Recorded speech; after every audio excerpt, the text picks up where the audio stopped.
Welcome to my channel Ayush Study Rankers. Do like and subscribe. Press the bell icon.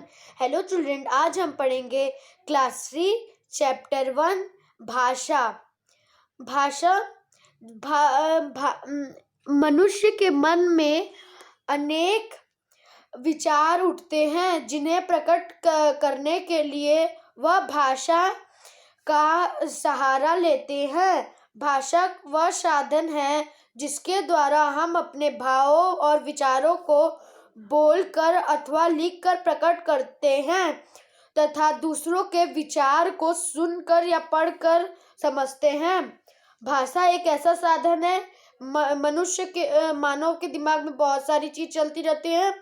जिस साधन से मानव की मन की बात किसी को बताई जाती है, बोली जाती है और संकेत की जाती है, उसे भाषा कहते हैं।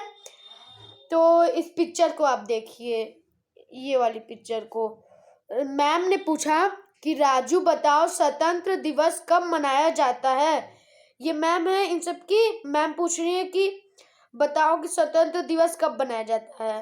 तो राजू बोला मैडम जी स्वतंत्र दिवस 15 अगस्त को मनाया जाता है। बोला कि मैम स्वतंत्र दिवस 15 अगस्त को मनाया जाता है। भाषा के दो भेद होते हैं, पहला मौखिक, लिखित। अब मौखिक का और लिखित का हम भाषा पढ़ेंगे आज, तो आखिरी तक वीडियो पे बने रहें। मौखिक भाषा, अब हम लोग मौखिक भाषा पढ़ेंगे। पहले आप देखिए इधर, मुख से बोलकर अपनी बात दूसरों तक पहुंचाना और सुनकर दूसरों के मन के भावों को समझाना ही भाषा का मौखिक रूप कहलाता है। जैसे एक दोस्त एक अपने फ्रेंड से बात कर रहा है और एक आदमी दूसरे आदमी से बात कर रहा है। मौखिक रूप उसको कहते हैं जिसको मानो मतलब अपने दिमाग से बोल के बताता है किसी को, और सुनता है दूसरा। और लिखित, अब लिखित भाषा हम पढ़ेंगे। लिखकर अपने बात दूसरों तक पहुंचाना और पढ़कर दूसरे के मन के भावों को समझना भाषा का लिखित रूप कहलाता है। जैसे लड़की लिख रही है, पापा जी पेपर पढ़ रहे हैं। तो ये देखिए, लिखित भाषा उसको कहते हैं जिस भाषा को हम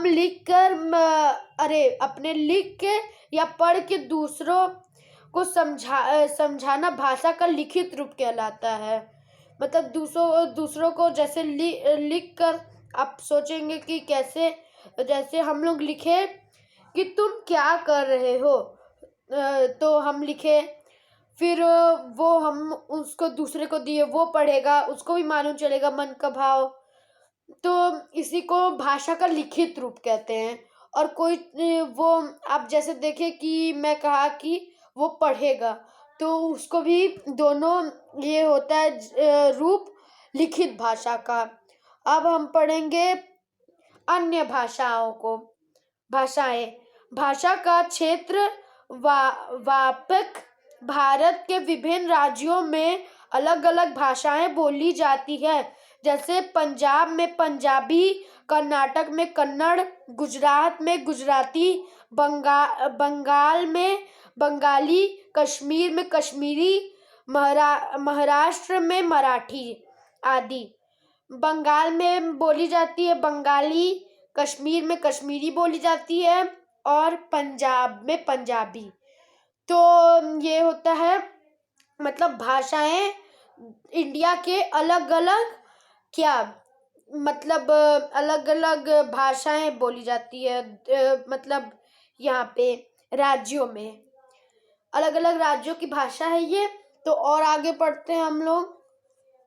लिपि, मौखिक ध्वनियों के लिखित रूप के लिए निश्चित किए गए चिन्हों लिपि कहलाते हैं। जो लिपि होती है वो मौखिक ध्वनियाँ होती हैं रूप की, निश्चित रहती हैं और उन्हें लिपि कहलाती हैं। वो जैसे भाषा, ये भाषा लिखा है, उसका लिपि लिखा है।